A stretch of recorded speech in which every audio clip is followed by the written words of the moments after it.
Hello and welcome to another update of the restoration of 7076, the Hymek. Quite a bit of work has been done since the last video update, which include returning the major components back onto the engine.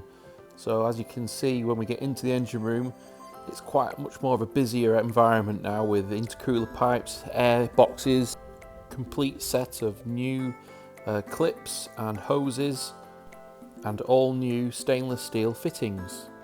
The top coolant rail has been fitted and installed using new clips, and also the air intake boxes, which are identical to each other, but they're handed in the sense that they've been drilled to suit the body side. Probably a Friday job when it was being built at Gorton. You see here 2 clips are missing, which were 8 in total for the rail. These are replaced with these clips when they come in stock. The last 2 items to be installed to the Loco are these 2 roof braces. Before they went on, a quick clean up to get rid of any dust, as these were restored early on in the restoration. However, they've been sitting in store and dust has accumulated on them. Like many of the components on this locomotive, these will probably never be seen by the general public, and are probably the first time anyone's actually seen these before. Here it is being wheeled into the engine room for installation. The idea of these braces is to ensure that the actual body remains in the same profile and to help support the roof when the locomotive is trundling up and down the railway. They're just manufactured from mild steel and rolled to the profile of the Loco. Nice and easy, not too heavy. Just line them up with these holes here and bolt into situ and ensure they're nice and tight.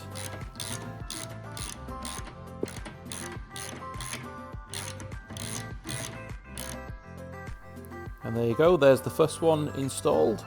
On to the next one. And there's the second one installed. As you can see here in the middle, there's a little clip which helps retain a breather for the coolant system, which goes back to the header tank. These are the inlet bellows, and actually made from a Kevlar material, so as they say, bulletproof. These were purchased in recent years for the locomotive. With the weather being so nice and warm today, I thought it'd be rude not to give the buffer beam a little bit of a detail with red, yellow, white and orange.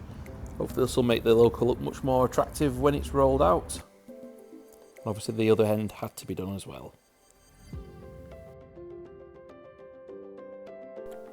Also in the works at the moment is 832 Onslaught, which is having a few electrical faults investigated which occurred during the last running day.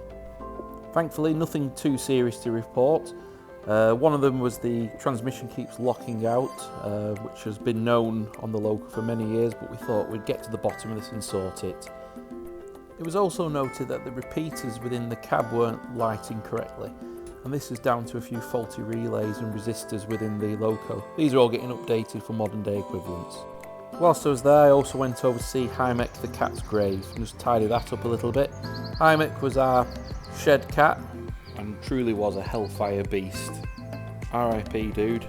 So the next time the BHG fleet will be out will be on the 29th of June to the 1st of July for the ELR Summer Diesel Gala. It is hoped that the Hymek will make an appearance, but no promises as yet, as there's still lots of work to be done. 832 and 9531 are currently in traffic, so they should be there.